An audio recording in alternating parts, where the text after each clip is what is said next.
আমার ধারণা আমাকে দেখে মনে করছে পাবনার হেমায়েতপুর থেকে ছুটে আসা কোনো পাগল ছাড়া আর কিছু হবে না। আপনাদের মতো মানুষেরা আমাদেরকে মানুষ বলে না, বলে আমরা সুইপার, বলে আমরা মেথর। ছোট লোকদের পক্ষ থেকে আমি তোমাদের কাছে ক্ষমা চাই। ওই ময়লার ভাগাড়ের কাছে হাজির হলাম, ততক্ষণে একদল লোক যারা এই ময়লাগুলা বেলচা দিয়ে ডাম্পিং ট্রাকে উঠিয়ে শেষ করেছে, এখন বেলচা ছুঁড়ে ওখানে ফেলে দিয়েছে। তাদেরকে গিয়ে সালাম দিলাম, 5 জন লোক, আসসালামু আলাইকুম, জবাব দেয় না, মুখের দিকে তাকায়। আবার সালাম দিলাম, আসসালামু আলাইকুম, এবারও জবাব পেলাম না, আবারও মুখের দিকে তাকায়। এরপরে বললাম, কি ভাই আপনাদের মধ্যে কি কেউ মুসলমান আছেন? একজন ভীষণ রাগ করে বলল, আমি শুধু মুসলমান না, বাকি ওরা তো সব মুসলমান, তো জবাব দেয় না কেন? বললাম কোনো সমস্যা নাই, আবার সালাম দিচ্ছি, আসসালামু আলাইকুম। এবার সবাই সমস্যারে জবাব দিল, ওয়ালাইকুম আসসালাম। জিজ্ঞেস করলো, আপনি কে? বললাম আপনাদের জাতি ভাই। আপনি কি সিনেমা করতে আসছেন? আমার এই চেহারা দেখে মনে হয় যে আমি সিনেমা করতে আসছি।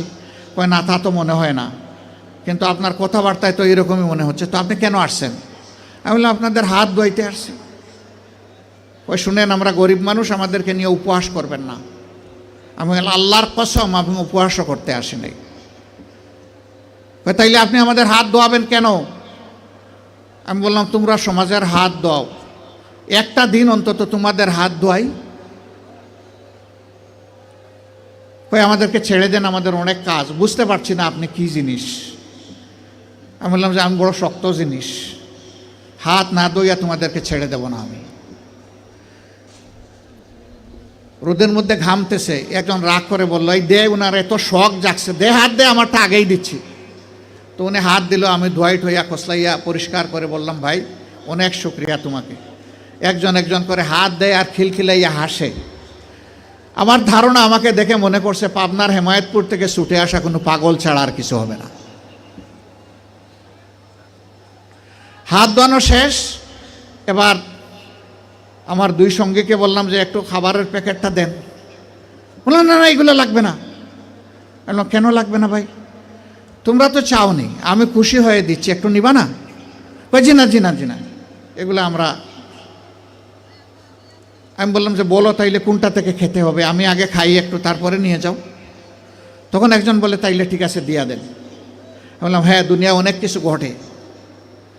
হাতে নিল, নেওয়ার পরে একজন একটু দীর্ঘ শ্বাস ফেলে বলল, তাহলে আমরাও মানুষ। আমি বললাম কেন এই কথা বললেন কেন?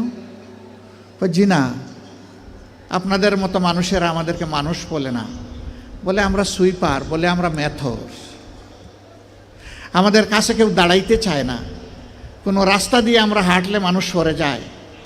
সমাজের মানুষ আমাদেরকে অচ্ছুত মনে করে, এদেরকে ছুঁইলেই জাত যাবে। আমি হাত জোড় করে বললাম, সোফা কাপড়ের ছোট লোকদের পক্ষ থেকে আমি তোমাদের কাছে ক্ষমা চাই। আমাকে ক্ষমা করো, আমাদেরকে ক্ষমা করো। আমি আর চোখের পানি ধরে রাখতে পারিনি, টপ টপ করে আমার চোখ থেকে পানি পড়ল। যে মানুষগুলো তাদের জীবনের পরিশ্রমের বিনিময়ে সমাজের চাকাটাকে চালু রাখে, আমরা কিনা তাদেরকে মানুষ বলি না, আমরা তাদেরকে সুইপার বলি, মেথর বলি। আমরাই কমজোর। আমি কাঁদতে কাঁদতে এসে আমার গাড়িতে, আর ওরাও আমার সাথে কেঁদে কেঁদে তাদের গাড়িতে উঠে গেল। সম্মানিত ভাইয়েরা, কেন এই ব্যবধান? এদের ছাড়া কি এই সমাজ চলবে? যদি না চলে তাইলে এই সমাজে তারা একটু স্বীকৃতি পায় না কেন? একটু মর্যাদা কেন পায় না তারা?